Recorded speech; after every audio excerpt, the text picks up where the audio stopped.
nós temos nesta noite, o capítulo 21, Falsos Cristos, Falsos Profetas.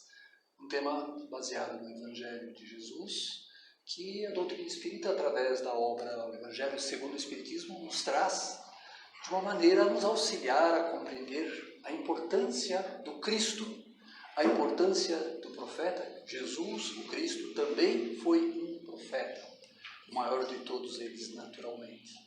E para que nós possamos perceber a grandeza que nós encontramos dentro do Evangelho, se nós começarmos a aprofundar, a estudar a Bíblia, o Velho Testamento, o Novo Testamento, ambos acham-se conectados, ligados, um como base fundamental para compreender a justiça divina.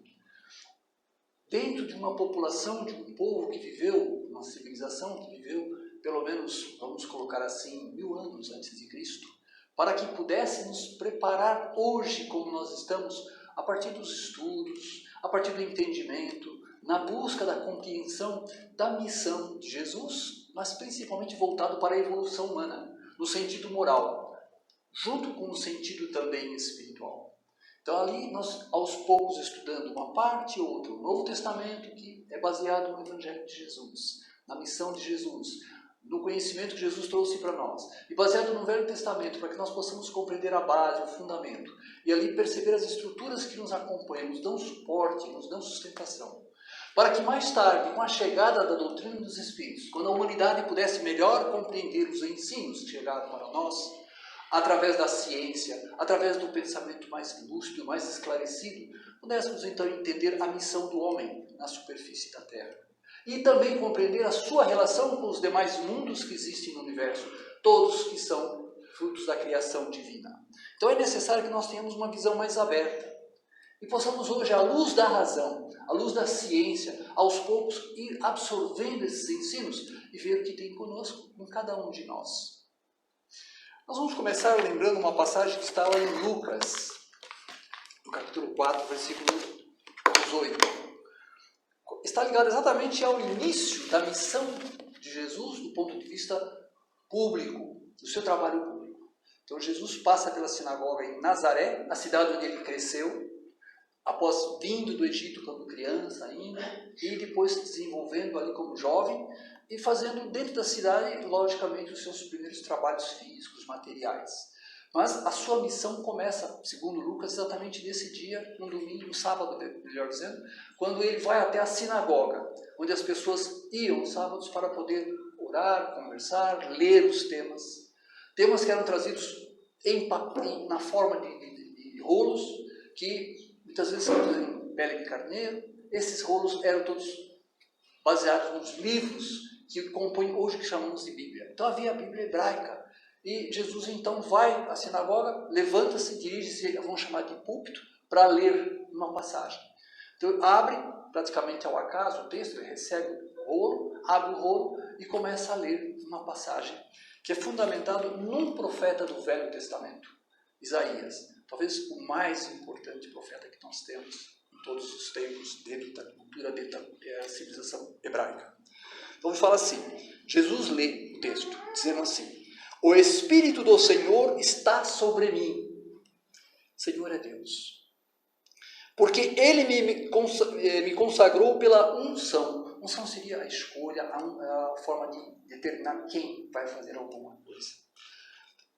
Para evangelizar aos pobres. Ou seja, olha a palavra evangelho já surgindo aí pela própria boca de Jesus. Evangelizar corresponderia a trazer boas novas, boas notícias. Era uma palavra comum ao tempo de Jesus. Então não é uma coisa nossa dos dias de hoje. Então repetindo, o Espírito do Senhor está sobre mim porque Ele me consagrou pela unção para evangelizar os pobres. Enviou-me para proclamar a libertação aos presos e aos cegos a recuperação da vista, para restituir a liberdade aos oprimidos e para proclamar um ano de graça do Senhor. Então lembrar que muitas dessas expressões aqui comparecem na forma de metáfora, uma forma de comparação, uma linguagem para favorecer o entendimento das pessoas, sem ficar muito diretamente explicando a cada um, mas as pessoas no seu entendimento vão percebendo aquela mensagem, e que essa mensagem possa ao longo dos séculos passar a ser inteligíveis também para todo e qualquer ser humano. Então é um texto para a eternidade, vamos chamar assim. Cada língua vai apropriar-se desse conhecimento, vai colocar na sua forma mais inteligível, mais intelectiva, mas o importante é compreender a essência. Jesus veio para evangelizar. O jubileu, então o ano que eles escolhiam, era a cada 50 anos se libertava, era uma prática, se libertar as pessoas que fossem devedoras, que fossem presas. Consequentemente, começa uma nova fase, e era um ano de jubileu naquela época. Então, é uma nova fase de libertação. A mensagem de Jesus é libertadora, a missão de Jesus é libertadora. E é para todos, não é apenas para aquela nação judaica, mas para todas as pessoas da humanidade, para todos os espíritos, encarnados e desencarnados também. Então, é com o Espiritismo que nós vamos passar a compreender essa missão maior de Jesus, e não apenas voltada para aquele tempo. Aquele tempo vai nos favorecer muitas vezes o conhecimento, o entendimento, mas com o passar desse mesmo tempo que nós vamos conhecendo, conforme a ciência evolui, conforme as filosofias vão trazendo efeitos sobre os conhecimentos, os desenvolvimentos, então mais fácil fica para nós assimilar o valor dessa mensagem cristã. Então ali ele se declara como o Cristo, o escolhido de Deus para libertar a humanidade. Mas as pessoas o conheciam, era uma família pobre, crescia ao lado daquelas pessoas ali, não tinha nada de extraordinário, mas tinha feito algumas coisas já em Cafarnaum, uma cidade mais ou menos uns 18 quilômetros distante de Nazaré. Então ele fala, vocês de certo vão querer agora, ficaram todos assim, nossa, ele é o Cristo, então é esse moço, filho de Maria, né? Filho de José, irmão de fulano, de ciclano, como é que pode? Jesus tinha irmãos, Maria teve outros filhos, não pode ele ser o Cristo, mas ficaram admirados, ele chamar para si, avocar para si, a missão de Cristo. Então ele fica assim, e começa, vocês vão dizer, o que será que ele fez aí em Cafarnaum? Repete isso aqui na tua pátria também, faz as mesmas coisas, os mesmos milagres, porque os profetas faziam coisas extraordinárias. Mas ser profeta não é apenas predizer o futuro, não é apenas produzir cura, é muito mais do que isso.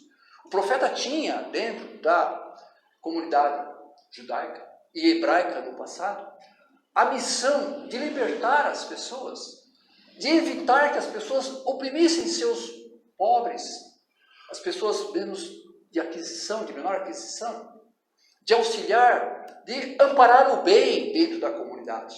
Então, o profeta não era aquele que ficava falando de coisas futuras que viriam a acontecer. Era um eventual caso de falar a respeito disso. E eles tiveram muita importância. Nós vamos ouvir falar em Zacarias, Isaías, Elias, Eliseu, Oséias, Amós. São todos eles, cerca de 18 profetas, ao longo de mais ou menos 450 anos de civilização, junto à população. Vieram depois do ano 1000, entre o ano 900 e 450 a.C. E eles sempre traziam a ideia de libertação. Orientar os reis. Houve vários reis naquela população hebraica, judaica.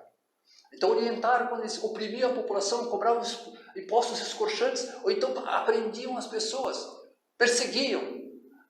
Sempre falando na questão da lei divina, trazendo para junto da ideia de compreender a lei divina, aceitar a lei divina, menos sacrifícios no templo. Você dizia, olha, atender é melhor do que queimar. Atender a lei de Deus é melhor do que ficar queimando animais mortos. Agrada muito mais a ideia de você respeitar a lei de Deus, ao invés de ficar formalizando coisas para todo mundo ver. Então, consequentemente, era um chamamento importante que se fazia a respeito do profeta. Ele vinha admoestar, chamar a atenção dos poderosos, dos dominantes. E no tempo dos sacerdotes também o fizeram. Foi pouco tempo, 200 anos de sacerdócio, porque depois dos profetas, praticamente Jesus foi o último, não teve mais profetas. Mas os clássicos vieram acompanhando durante mais ou menos 450 anos toda essa população. Houve momentos dificílimos em que a população não atendia ao reclamo dos profetas e da própria lei mosaica. Então vinham as opressões externas. Houve 2 exílios. Havia 10 tribos em Israel. 10 delas foram eliminadas quando assírios lá no ano 622, esteve lá, 722, perdão, e oprimiu aquele povo e arrasou com o norte da Palestina. Levou eles embora para cima. Logo, tempos depois, levaram para a Babilônia, alguns anos mais tarde. E aí, praticamente, era um pessoal da Zona Sul, da região Sul, vamos chamar assim. E esse pessoal da região Sul ficou 50 anos na Babilônia, escravos, vamos chamar assim. Tá? Colocados lá como se fossem servidores, para evitar novas revoluções. Eram povos que se expandiam. Dali para frente, sempre houve dominação estrangeira. Então, ficaram esperando um libertador. Esse libertador seria o Cristo. E a hora que Jesus se anuncia, eles falam: você vai nos libertar? Você que a gente conhece? Como é que é isso? Passaram pelo Império Assírio, Império Babilônico, Império Persa, Império Grego, Império Romano, quando Jesus chega, nasce. Então nós precisamos dessa contextualização para entender essa questão. Então os profetas não eram pessoas comuns, eram pessoas eleitas, vamos chamar assim, por Deus, nosso Pai, para poder ter um trabalho, desculpe, muito alto. Alguém fez sinal assim.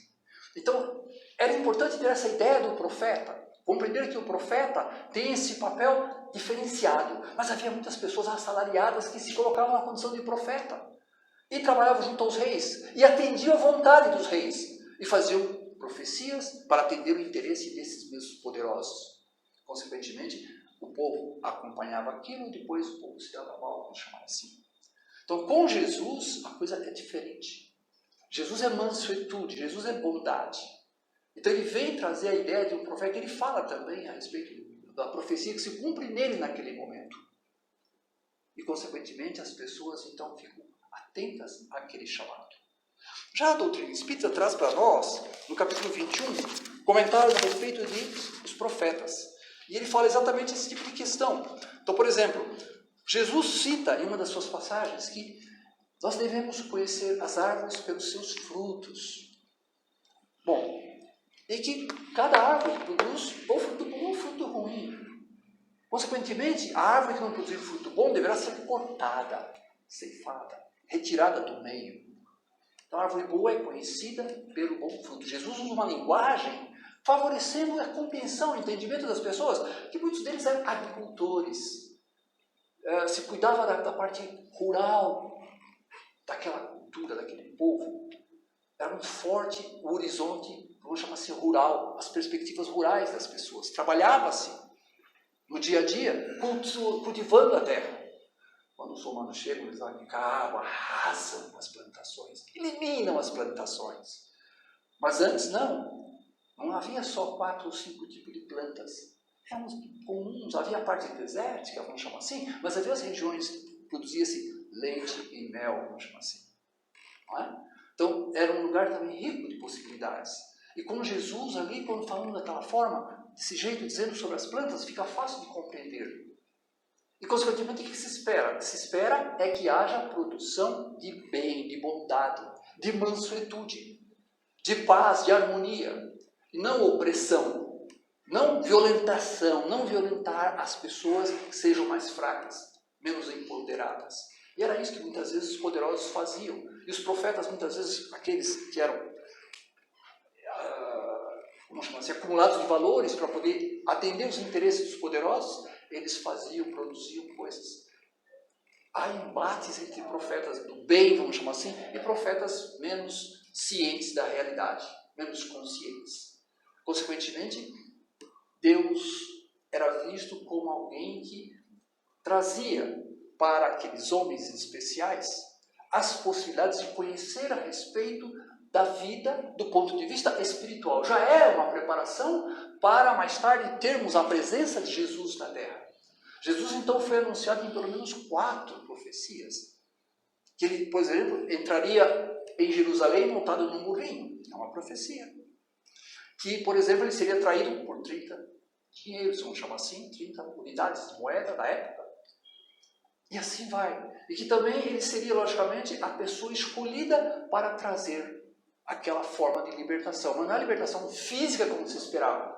Porque os judeus ficaram aguardando um dia dominarem Roma, dominarem Atenas. Atenas pelo seu brilho intelectual, filosófico. Roma, pelo seu poder bélico, pela sua capacidade militar de dominação. Então os judeus sonhavam um dia que a nação judaica seria dominadora. E tinha uma religião única em relação a Deus. Não havia vários tipos de deuses, vários tipos de ídolos para que eles pudessem seguir.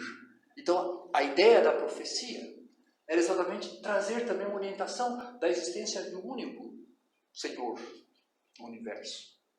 E isso era sempre trabalhado através dos textos que começaram a aparecer lá pelo ano 700, mais ou menos, escritos. E, consequentemente, a ideia é uma ideia de moralização. E essa é a função do profeta. Moralizar, muitas vezes, o sacerdote, muitas vezes as atividades do templo, moralizar as atividades públicas do dominante do momento, do homem que esteja o rei da época. O fato é que esse tipo de atividade trouxe morte também. O próprio Jesus fala: Jerusalém, Jerusalém, que matas os profetas. Então nós vemos que é um trabalho difícil, tem que ter coragem para ser profeta. E mais a mais tem que ter condições para poder ter esse contato com o divino. O que é um profeta para nós nos dias de hoje? É um médium, altamente esclarecido. Mas não é o que vive com facilidades. Não, eles sofrem, eles são perseguidos. Não são ricos necessariamente. Têm uma certa intelectualidade, sim. Muitos deles padecem processos obsessivos do começo. Você vai falar que eles andavam, corriam para lá e para cá, etc. Então, todo um processo de desenvolvimento. Os falsos são aqueles que servem não à questão da mansuetude, da bondade, da correção no agir, não do seguir a lei de Deus especificamente, mas seguem os seus vícios. É o orgulho? É a avidez financeira, necessariamente? É a forma de se conduzir no mundo, é o comportamento que faz com que sejam chamados falsos profetas. E aqueles que às vezes se chamavam, eu sou o Cristo. Parece que nós conhecemos um Cristo, mas na verdade hoje há vários Cristos que apareceram junto à cultura judaica ao longo do tempo. Alguns provocaram até revoltas. Por quê? Porque a população ia atrás daquele novo líder e depois quem estava dominando não gostava daquilo, que aconteceu com Jesus também isso. E, consequentemente, ceifava aquele movimento, acabava com o movimento. Então, muitas vezes, a palavra Cristo, que vem lá do grego, Christos, né, que quer dizer o escolhido, o ungido, trouxe graves problemas. E até hoje, os próprios judeus estão esperando o Cristo, aquele que virá libertá-los e colocá-los numa condição de proeminência, de destaque no mundo. Então, aí já começa também de novo a questão do orgulho. O hebreu, o judeu, veio ao mundo, o judeu depois, hebreu primeiro, veio ao mundo com o sentido de liderar a humanidade, porque melhores recursos eles tinham no mundo espiritual para trazer uma noção de fé em um Deus único. Uma fé segura, uma fé ligada à evolução no sentido da ligação com Deus para colocar a lei de amor no mundo. Não apenas as leis humanas, as leis que Moisés trouxe. E quando as trouxe para disciplinar aquela cultura, aquela civilização em evolução, em desenvolvimento. Então é importante que nós tenhamos essas pequenas noções, nos localizemos no tempo e no espaço e percebamos como isso pode influir sobre nós, compreendermos hoje em dia as religiões que existem no mundo, mesmo que seja de uma cor, mas que tenha modalidades diferentes e que tragam para nós esperanças muitas vezes, mas que criem certos grupos particulares. Facções. Ao tempo de Jesus havia pelo menos 4 facções. Saduceus, que mais? Fariseus, samaritanos. Esses grupos todos e outros mais traziam divisão. E na época da guerra, e houve guerra com os romanos, eles, cada um se reuniam conforme interessava aquele grupo. Sobraram apenas os fariseus. Paulo era fariseu, por exemplo. Agora, os profetas ficaram lá para trás como figuras a serem lembradas. Mas os falsos cristos, os falsos profetas, mesmo nos dias de hoje, continuam ainda. Através dessas militâncias religiosas, continuam trazendo, muitas vezes, desinformação, desorientação às pessoas, fazendo com que as pessoas esqueçam e fujam do Evangelho do Senhor. O Evangelho para nós, então, é boa nova. Mas não é a palavra apenas citada por Jesus. O grande imperador chamado Augusto, sob o qual Jesus nasceu, no tempo dele, como imperador romano, tinha um evangelho também. Tinha lá um lugar escrito que falava sobre as leis dele, assim que ele começou a governar aquele mundo. Então, vamos nos familiarizar com isso. Vamos pegar essa expressão e tentar entender, mas observar a diferença entre isso que Jesus preconizava ou usava e aquilo que as pessoas usaram no passado. Essa é a diferença. Qual é o sentido intelectual? Faz sentido o que ele ensina para nós? Quando ele coloca uma expressão como essa? Hoje aqui se cumpriram as palavras dessa profecia. E, consequentemente, perceber que Jesus vem para libertar. Mas não é ir numa cadeia em particular, soltar as pessoas, não é isso. Libertar as mentes, libertar as almas, libertar os pensamentos, libertar as possibilidades, trazer compreensão, trazer entendimento, trazer coerência. E a partir daí, as virtudes vão se desenvolvendo naturalmente. E as pessoas vão aos pouquinhos se tornando cada vez mais independentes, mas todas elas corresponsáveis dentro de uma coletividade. Não apenas desenvolver o orgulho, o egoísmo principalmente, mas desenvolver a mansuetude, a bondade, a paciência, a tolerância. E outras expressões que podem fazer a pessoa perceber a sua posição no mundo e a sua missão em especial. Não nem todo mundo é missionário, mas o seu papel. O que está fazendo neste mundo? E aí começar a compreender o que é falso Cristo, o que é falso profeta. Sem pensar em ficar tentando adivinhar o que vai acontecer no futuro. Porque o futuro, na realidade a Deus pertence, assim se fala, não é?